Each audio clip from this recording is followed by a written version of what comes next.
사랑하는 여러분, 우리 가인과 아벨의 이야기 참 슬프고 가슴 아픈 이야기입니다. 그렇지만 이 이야기가 옛날 인류의 조상 이야기로 우리와는 관계없는 것으로 생각하셔서는 안 되죠. 바로 저와 여러분들의 이야기도 되는 것입니다. 하나님 앞에 예배 드리면서 살인 사건이 일어났습니다. 그것도 형이 동생을 죽이는 살인이었습니다. 예배 드리고 가인이 화를 냈습니다. 사랑하는 여러분, 우리도 신앙생활을 하면서 교회 와서 예배를 드리면서도 우리 형제 자매들에게 화를 내지 않고 있나요? 억울하고 분하다고 생각될 때가 너무 많이 있습니다. 신앙생활의 핵심인 예배를 드리면서도 우리가 남다르게 예수를 믿고 교회에 와서 신앙생활을 하면서도 가인처럼, 동생을 죽인 그 가인처럼 우리들도 형제 자매를 미워하고 또 화낼 때가 많이 있습니다. 그래서 교회도 옮기게 되고 우라가 터져서 잠 못 이루는 밤을 지냈을 때가 많이 있는 거죠. 어떻게 해야 우리의 분노를 사라지게 할 수 있을까요? 하나님께 나의 죄를 고백하고 용서를 구할 때 우리의 분노는 사라집니다. 우리는 분노할 때 억지로 아니면 하나님의 사랑으로 참고 견디면서 용서하려고 애를 쓰지요. 그러나 여러분, 우리도 알지만 우리가 참으려고 하면 할수록 그 화가 내 온몸에 가득 차서 나중에는 머리 꼭지까지 차가 올라서 터져버릴 때가 있습니다. 그러므로 우리의 분노를 다스리는 방법은 내가 참는 것이 아니라, 내가 용서한다고 하는 것이 아니라 하나님 앞에서 내 잘못을 인정하고 회개하면 되는 것입니다. 정말 나보다 나에게 못되게 군 사람, 나를 못되게 구는 사람, 나를 이렇게 속상하게 만드는 사람, 저 사람보다 내가 더 나을 것이 없는 그런 죄인입니다. 하나님 앞에 고백하면 됩니다. 내가 저 사람보다 더 나쁠 때가 많았던 사람입니다. 이렇게 하나님 앞에 나아가서 내 죄를 먼저 고백하면 하나님과의 관계가 회복되고, 그래서 분노가 사라지게 됩니다. 원수 갚는 것은 하나님 앞에 맡기라고 하는 그것 이전에 우리는 먼저 하나님 앞에 내가 먼저 나가서 죄를 회개하고 고백해야 됩니다. 우리가 언제 화를 냅니까? 내가 옳다고 생각할 때 화가 나는 거죠. 욥기에서 욥을 위로하러 왔던 친구들이 오히려 욥보다 화를 더 냅니다. 자기들은 옳고 욥은 틀렸다고 생각했기 때문에 자꾸 욥에게, 지금 죽어가는 그 욥에게, 모든 것을 잃은 욥에게 화를 내면 욥이 화를 내야 할 텐데, 친구들은 욥은 너가 틀렸어, 틀린 네가 왜 자꾸 말을 많이 하느냐, 그러면서 자기들이 더 화를 많이 낸다는 거예요. 사랑하는 여러분, 우리 모두는 나도 틀릴 수 있고 옳지 않을 수도 있다고 하는 나도 죄인임을 깨닫고 예수님의 십자가 앞에 나가면 우리의 분노가 사라지게 됩니다. 그럴 때 우리는 하나님 앞에 주님, 나도 건져주세요, 나를 구원해 주세요, 눈물이 나는 회개가 우리 속에서 성령님의 인도로 나올 수밖에 없다는 거죠. 세리와 죄인들이 무슨 분노가 있었겠습니까? 오히려 기쁨밖에 없었어요. 왜냐? 바닥까지 친 사람들에게는 분노가 있을 수 없습니다. 이렇게 끝난 인생인데 건짐을 받으니 기쁠 수밖에 없습니다. 억울하고 분해서 잠을 못 이루는 밤이 있다면 그 마음을 사라지게 할 수 있는 것은 오직 하나님 앞에 내 죄를 먼저 인정하는 것입니다. 내가 용서하는 것이 아닙니다. 하나님께 원수를 맡기는 것이 아닙니다. 원수 갚는 것을 맡기는 게 아니에요. 하나님 앞에 나도 잘못한 사람이니 내 잘못을 인정하면 되는 거예요. 나도 잘못한 게 분명히 있습니다. 있지만 인정하고 싶지 않을 뿐인 내 이 마음을 하나님 앞에 열어드리면서 회개하고 그리고 고백하면 달라집니다. 사람 사이의 관계는 여러분, 언제나 나는 백이고 너는 흑이야 라고 말할 수 있는 사람이 한 사람도 없어요. 우리를 분명하게 나는 옳고 너는 틀렸다고 경계를 가를 수 있는 선이 우리에게는 없어요. 왜요? 우리는 다 죄인들이기 때문에 그렇습니다. 죄를 지을 수밖에 없는 죄인들이니까. 그래서 나도 죄인입니다 라고 주님께 고백하면 되는 거예요. 시편 130편 3절에서 주님께서 죄를 지켜보고 계시면 주님 앞에 누가 감히 맞설 수 있겠습니까? 그렇지 않습니까? 오늘 본문의 아벨과 가인을 봅시다. 가인과 아벨의 이야기는 아까도 말씀드렸지만 저와 여러분들의 붕어빵 이야기입니다. 우리들의 이야기라는 거예요. 가인은 하나님이 아벨의 제사는 받으시고 자기의 제물은 거절당해서 화가 난 거예요. 나는 옳았는데 왜 내 거를 안 받으시나요? 내가 뭘 잘못했는지. 가인은 하나님께 대적할 것이 아니라 하나님께 묻고 고치면 되는 거죠. 그래야 억울함과 분노를 다스릴 수 있게 됩니다. 지난주에 본 것처럼 가인과 아벨이 드린 제물의 종류는 문제가 되지 않습니다. 하나님, 제가 뭘 잘못했나요? 묻고 고쳐서 하나님의 말씀대로 다시 제사를 지내면 사랑의 하나님이 왜 안 받아주시겠어요? 한 번의 제사는 실패했지만 영원한 실패자는 되지 않을 것입니다. 그러나 계속 가인처럼 화를 내고 분노하면 분노의 사람으로 그 분노가 나의 인격이 되고 마는 거예요. 4장 9절에 하나님께서 가인에게 물으십니다. 너의 아우 아벨이 어디 있느냐? 그렇게 물으셨잖아요. 근데 가인은 뭐라고 그래요? 모릅니다. 제가 아우를 지키는 사람입니까? 여러분, 이 말 속에서 우리가 느낄 수 있는 것은 자기의 제사를 거절당한 가인의 마음은 왜 하나님, 나는 어디다 두시고 왜 동생 아벨만 찾으시는 겁니까? 왜 하나님은 아벨만 생각하십니까? 나는 사랑하지 않으십니까? 왜 내 제물을 안 받으셨습니까? 이럴 수는 없다. 그런 억울함과 거절당한 분노가 담긴 대답이 바로 이 대답이에요. 제가 목회하면서 가끔 들었던 이야기입니다.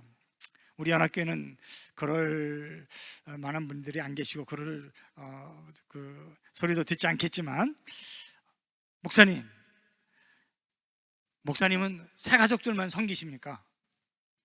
나는 교인 아닙니까? 이럴 수는 없습니다. 농담이 아니라 정말 나한테 이렇게 불평하고 원망을 터뜨리는 거예요. 이런 거절감이 잘못됐다는 게 아니죠. 이런 거절감의 분노는 그러나 해결을 하지 않으면 우리 모두를 못 살게 만드는 그런 냄새나는 감정의 그 쓰레기통으로 우리를 다 쳐박아서 우리가 다 망하게 되는 거예요. 못 살게 됩니다. 여러분, 잘못을 인정하며 회개하는 사람에게 주어지는 축복이 있습니다. 원수 갚는 건 둘째예요. 원수 갚는 게 그 사람이 잘못되게 만드는 게 아니라 진실로 원수를 갚는 것은 내가 하나님 앞에 나와서 회개하고 내 잘못을 인정할 때 나도 죄인입니다 깨닫고 하나님 앞에 용서를 구할 때 나에게 제대로 살 수 있는 그런 축복의 길이 보이기 때문에 그것이 우리에게 복이 되는 거예요. 분노했을 때는 그런 길이 안 보여요. 그러나 하나님 앞에 내 마음의 문을 열고 나와서 회개하고 내 죄를 인정하고 고백하면 길이 보이는 거예요. 잘 사는 길, 복 받는 길, 은혜 받는 길이 보이기 시작하는 거죠. 그러니 우리는 넘어져도 다시 일어설 수 있는 그런 흔들리지 않는 믿음의 사람이 될 수 있는 거죠.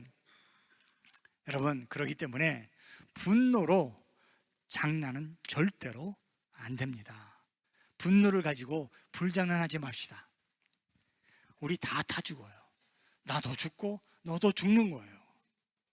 가인처럼 말이죠. 사실 가인은 모든 걸 가진 사람이었어요. 그렇지만 하나님을 믿고 의지하지 않아서 자기 스스로를 자기가 지키려고 할 때에, 자기의 분노를 자기가 해결하려고 할 때에 그것은 자기 성을 쌓는 것이었고요, 자기를 추앙하며 숭배하는 그런 죄인으로 멸망당하게 된 사람이 가인입니다.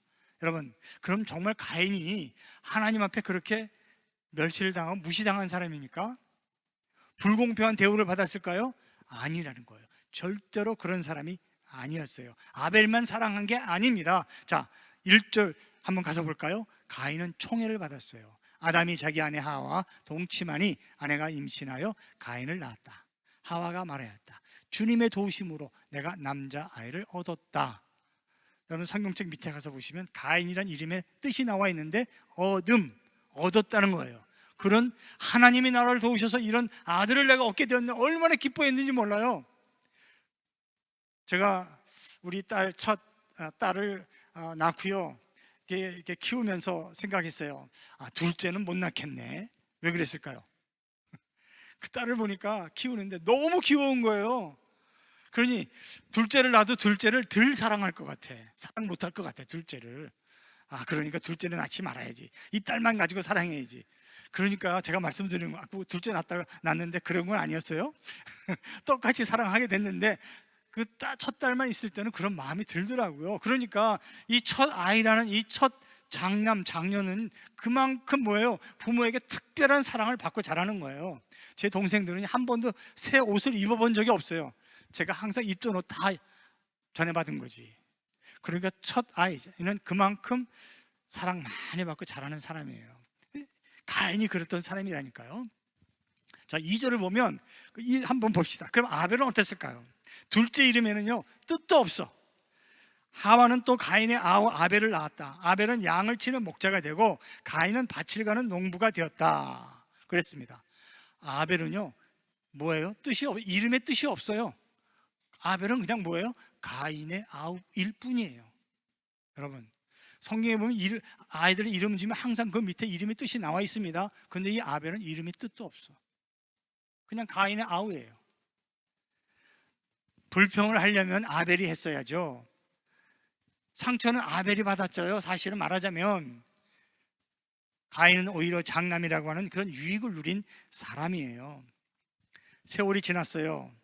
그래서 가인은 농부가 되고 아벨은 목자가 되었습니다. 그래서 예배를 드리는데 오늘 5절에서 가인이 거절을 당한 거예요. 그 분노가 있습니다. 5절 말씀에 가인과 그가 바친 제물은 반기지 않으셨다. 그래서 가인은 몹시 화가 나서 얼굴 빛까지 달라졌다 그랬어요. 얼마나 화가 났으면, 하나님이 받으시고 안 받으시는 것은 하나님 마음대로지 하나님이 안 받으셨다고 화를 낼 이유가 있습니까? 없다는 거. 그러나 가인은 자기 중심적인 사람이었어요. 자기 원대로 뜻대로 안 되니까 그냥 하나님 앞에서도 화를 낸 것이었습니다. 여러분 우리가 예를 들면 아주 가까운 예는 아니지만 찬양을 한번 생각해 볼 때 찬양은 누가 듣는 겁니까? 하나님이 들으시는 거예요. 하나님이 들으시도록 우리가 찬양하는 거예요. 근데 찬양할 때 찬양 안 하고 그냥 듣고 있는 사람은 어떤 사람이에요? 내가 하나님이야. 그렇죠? 그렇게 생각 안 하지만 내가 하나님이 된 거예요. 그럼 교만한 거지. 찬양은요 하나님 들으시도록 우리가 하나님을 높여드리는 것인데 내가 안 하고 듣기만 하면 내가 하나님 자리에 있다는 거예요. 그런 식이에요. 가인은 예배를 드리면서도 예배의 주체가 누구예요? 하나님이 아니고 내가 중심이었어요. 내가 드리는 예배를 하나님이 어떻게 안 받으실 수 있어? 그런 식이죠. 그럴 때 하나님께서 가인을 깨우쳐 주세요. 6절에 주님께서 가인에게 말씀하셨다. 어찌하여 네가 화를 내느냐? 얼굴빛이 달라지는 까닭이 무엇이냐? 어찌하여? 하나님이 몰라서 물으셨을까? 아니에요. 거절당한 사람의 마음을 왜 하나님이 모르시겠어요? 그래, 거절당했으니까 마음이 아프지. 그렇지만 왜 네가 내 앞에서 그렇게 화를 내고 있느냐? 지금 하나님이 가인의 화를 깨우쳐주고 계시는 거예요. 여러분, 마귀, 사탄은 어떤 존재인가요? 분노의 절정에서 교만해져 가지고요 하나님처럼 되려다가 하나님 앞에서 쫓겨난 사람이 바로 그 존재가 사탄 아닙니까? 그러니까 가인처럼 하나님 앞에서 화를 내고 자기가 하나님처럼 제물 드리고 제사 드리는 것까지 자기 마음대로 되기를 소원하는 사람이 교만한 사람, 그리고 사탄은 그 분노의 절정에서 하나님처럼 되려다가 교만해져 가지고 쫓겨난 거예요. 그게 사탄이고, 이 거절감, 이 분노의 대명사가 사탄입니다. 분노는 사탄이에요. 여러분, 화난 얼굴, 아니면 사탄의 얼굴 보신 분 있으세요, 여기서? 그런 사람이 어디 있겠어요. 그러나 사탄의 얼굴을 우리가 너무나 많이 봐왔다는 걸 말씀드리고 싶어요. 화난 얼굴은 누구의 얼굴? 마귀의 얼굴이에요. 마귀의 얼굴. 여러분, 화를 내는 사람들의 얼굴을 찬찬히 잘 살펴보세요. 같이 화내지 말고. 그 사람의 얼굴이 사탄의 얼굴이에요. 내가 화를 낼 때 거울로 내가 내 얼굴을 보면, 아, 내가 지금 이 마귀의 얼굴이구나 라는 것을 내가 볼 수 있어요. 여러분, 징그러워요. 여러분, 그래서 하나님께서 7절에 다시 한번 가인에게 경고를 주시는 거죠. 네가 올바른 일을 하였다면 어찌하여, 또 어찌하여 물으시잖아요. 어찌하여 자꾸 깨우쳐 주시는 거예요. 얼굴빛이 달라지느냐? 네가 올바르지 못한 일을 하였으니 죄가 너의 문에 도사리고 앉아서 너를 지배하려고 한다. 너는 그 죄를 잘 다스려야 한다. 네가 올바르지 않은 일을 했으니 그 올바르지 않은 일이 무엇입니까? 하나님 앞에 묻고 고치면 새로운 길이 보이고 잘 되는 길이 보일 텐데, 그 분노에 그 악마 같은 얼굴을 해가지고는 도저히 길이 안 보이는 거예요. 하나님은 지금 가인에게 자기의 잘못을 깨닫고 돌아설 수 있는 기회를 지금 주고 계세요. 죄가 너를 기다리고 있다. 죄에게 너를 넘겨주지 말라. 이 분노가 계속 분노로 가면 너는 죄를 짓게 된다. 예배를 잘못 드린 것도 죄인데, 올바르지 않게 드린 것도 죄인데, 거기다가 화를 내는 것은 더 큰 죄인데, 그 화를 내는 것에서 돌아서지 않으면 뭐예요? 그 마음을 바로잡지 못하면 더 큰 죄를 짓게 된다. 죄가 너를 지배할 거다. 너는 그 죄를 다스리도록 해라. 지금 하나님께서 경고를 주고 계시는 거예요. 근데 가인이 어떻게 했어요? 이 하나님의 말씀을 들었어요, 안 들었어요? 안 들었어요. 계속 화를 냈어요. 그러면서 참혹한 죄를 짓게 되는 거죠. 가인의 분노는 결국 동생 아벨을 죽이는 죄로 끝나게 되는 거예요. 동생 아벨에게 가인이 살인 계획을 마음에 품고, 이거 퍼스트 디그리 머더예요. 계획적인 살인. 우리 들로 나가자. 그들이 들에 있었을 때 가인이 그의 아벨을 쳐 죽였다. 하나님이 말씀하신 대로 된 거예요. 네가 죄를 다스리지 않으면 그 죄가 너를 다스릴 것이다. 결국 살인이라는 죄로 지금 결론이 나게 되지 않았습니까? 자, 그렇다면 여러분, 이게 중요한 거예요. 이제부터 이렇게 동생을 죽인 가인은 여기서 끝이 나야 됩니까? 그의 인생은 종치고 막을 내린 것입니까? 지옥 가야 됩니까? 여기부터 이 가인에게 하나님이 어떻게 하시는지 우리가 잘 주목해서 봐야 됩니다. 지금 살인자 가인에게, 가인이 아니라 동생을 내가 죽였네요, 돌아서서 하나님 앞에 나온 가인이 아니라 오히려 하나님께서 그 살인자에게 먼저 가까이 오십니다. 그러면서 다시 한번 가인을 회개의 자리로 초대해 주시는 거예요. 9절 말씀에 주님께서 가인에게 물으셨다. 너의 아우 아벨이 어디에 있느냐? 그가 대답하였다. 모릅니다. 제가 아우를 지키는 사람입니까? 회개할 수 있는 자리에서 가인은 여전히 귀를 막고 듣지 않았습니다. 자, 그러면 창세기 3장에서 아담과 하와도 죄를 지었죠. 똑같이. 그럼 아담은 어떻게 했을까요? 3장 10절에, 창세기 3장 10절에서 하나님께서 선악과를 먹고 나무 뒤에 숨은 아벨을 찾으셨어요. 아담아, 아담아, 네가 어디 있느냐 찾으실 때 아담이 이렇게 대답하죠. 하나님께서 동산을 거니시는 소리를 제가 들었습니다. 저는 벗은 몸인 것이 두려워서 숨었습니다. 적어도 아담은 하나님을 두려워할 줄 알았어요. 그런데 가인은요, 하나님이 일부러 찾아와서 물으시는데도 불구하고 모릅니다. 내가 동생 지키는 사람입니까? 대적하고 따졌어요. 너무 뻔뻔하게. 하나님께서는 두려워서 숨었다고 하는 아담에게 이제 두 번째 회개의 자리로 초대해 주시는 것이 바로 그 다음 절에 나오는 거예요. 11절에 네가 벗은 몸이라고 누가 일러 주더냐? 내가 너더러 먹지 말라고 한 그 나무의 열매를 네가 먹었느냐? 단도직입적으로 하나님이 물으시는 거예요. 하나님도 알고 계세요. 그럼 회개하라는 자기의 죄를 인정하는 기회를 주시는 거예요. 그때 아담은 어떻게 해요? 자기의 죄를 고백하고 인정하게 됩니다.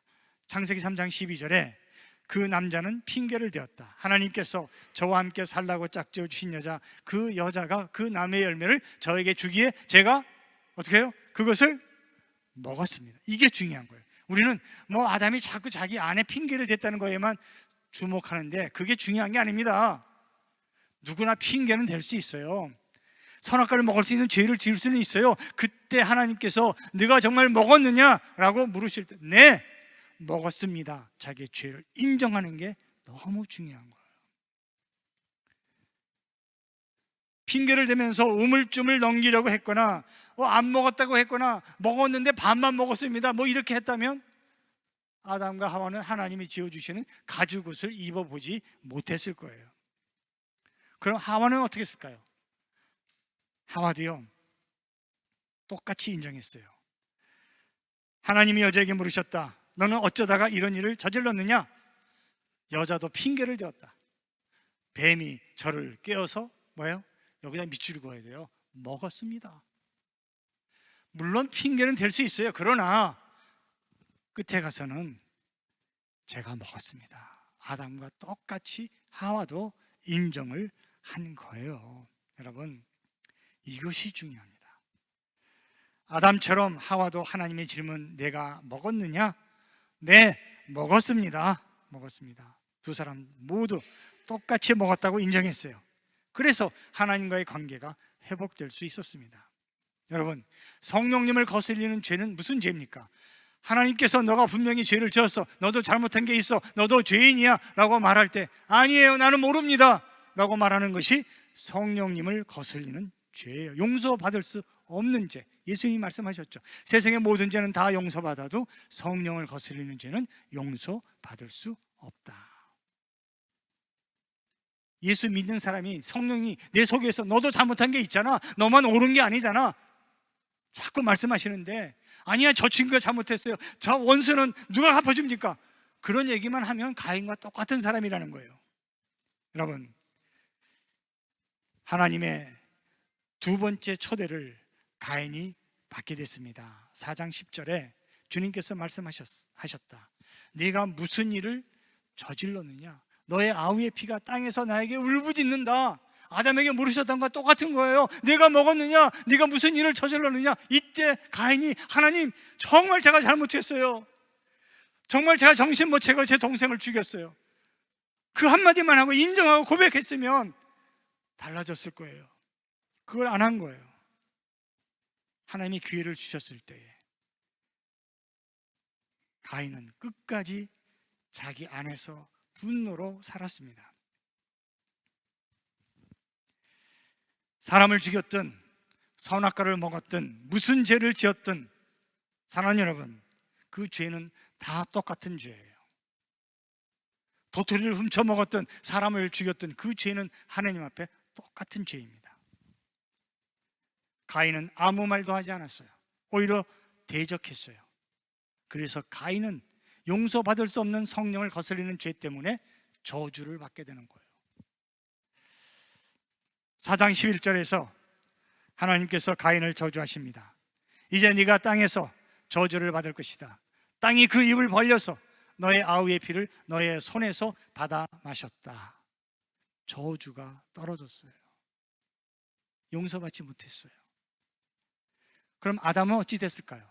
아담은 하나님 앞에 자기 죄를 고백했잖아요. 네, 먹었습니다.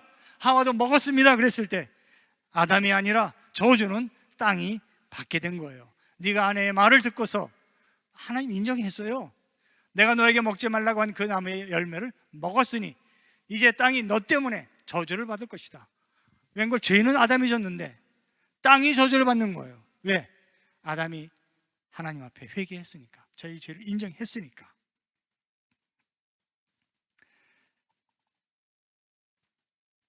죄를 인정하지도 않고 회개하지도 않았던 가인은 땅에서 네가 저주를 받을 것이다. 11절에서 그렇게 하나님 앞에 저주를 받지 않았습니까? 너의 아우의 피를 너의 손에서 땅이 받아 마셨다. 이제 너는 저주받은 사람이다. 그래서 하나님 앞에서 쫓겨났어요. 사랑하는 여러분, 오늘 말씀은 예배에 대해서 하나님께서 정말 중요한 통찰과 지혜를 주십니다. 예배는 하나님께 나와서 나의 한 일들을 했다고 인정하고 하나님 앞에 용서를 구하는 것이 예배의 은혜입니다. 우리 정통적인 개혁 전통 장로교회 예배 순서가 제일 앞에 죄의 고백과 용서의 선포가 있어요. 그것이 켈빈 그 장로교회에서부터 시작된 예배 순서입니다.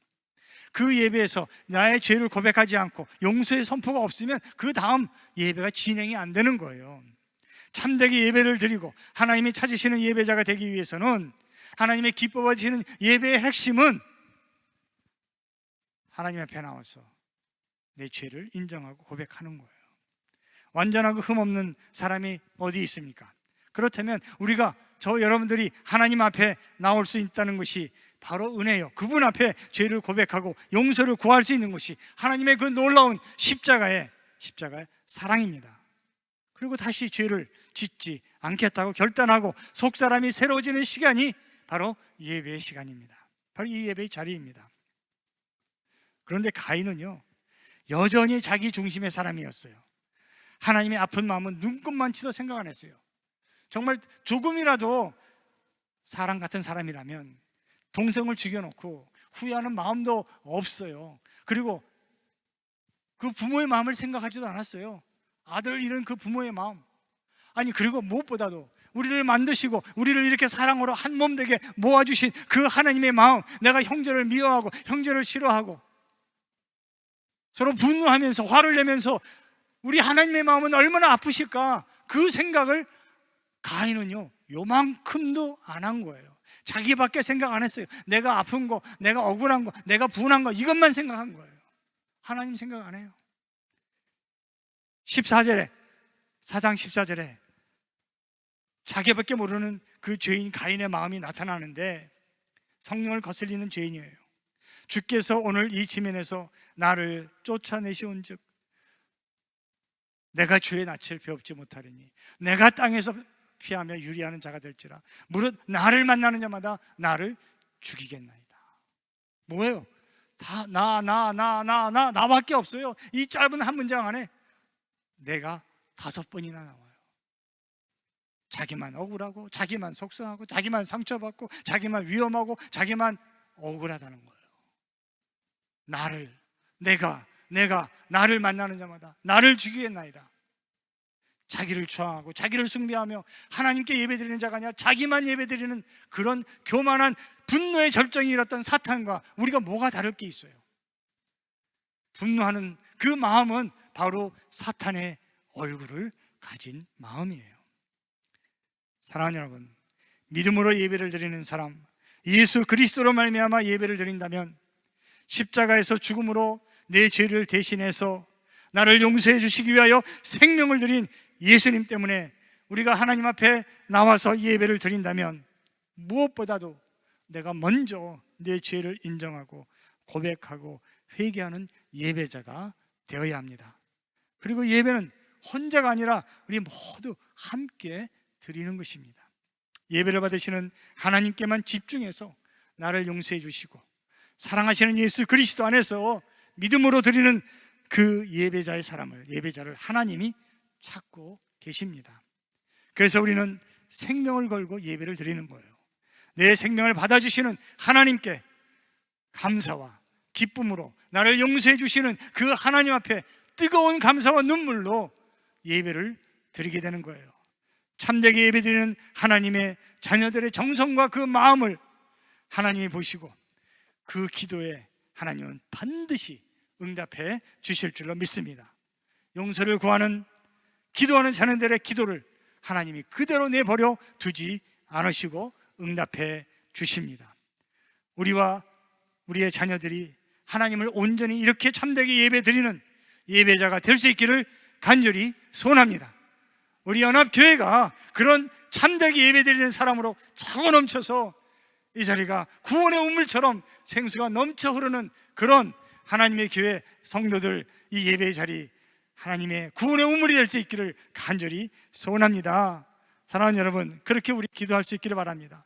하나님의 은혜로 정말 멋지게 살아가는 그런 예배자의 축복이 우리 가운데 넘칠 수 있기를 간절히 소원합니다. 우리 예레미야 17장 7절 말씀으로 우리 마치겠습니다.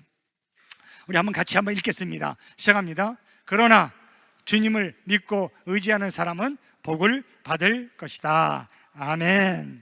우리 이제 함께 일어나서 찬송하시면서 주님만 믿고 의지하는 사람, 주의 시냇가에 심겨진 나무와 같이 우리 하나님께서 우리로 하여금 시절을 쫓아 과실을 맺게 하시고, 가뭄이 오나 또 바람이 부나 세상에 어찌하든지 철따라 과실을 맺어가는 그런 하나님의 복된 믿음의 사람들, 그런 용서의 사람, 그런 회개의 사람, 하나님 앞에 하나님과의 관계가 회복되고 화목의 직책을 감당하는 그런 백성들 될 수 있기를 간절히 소원합니다.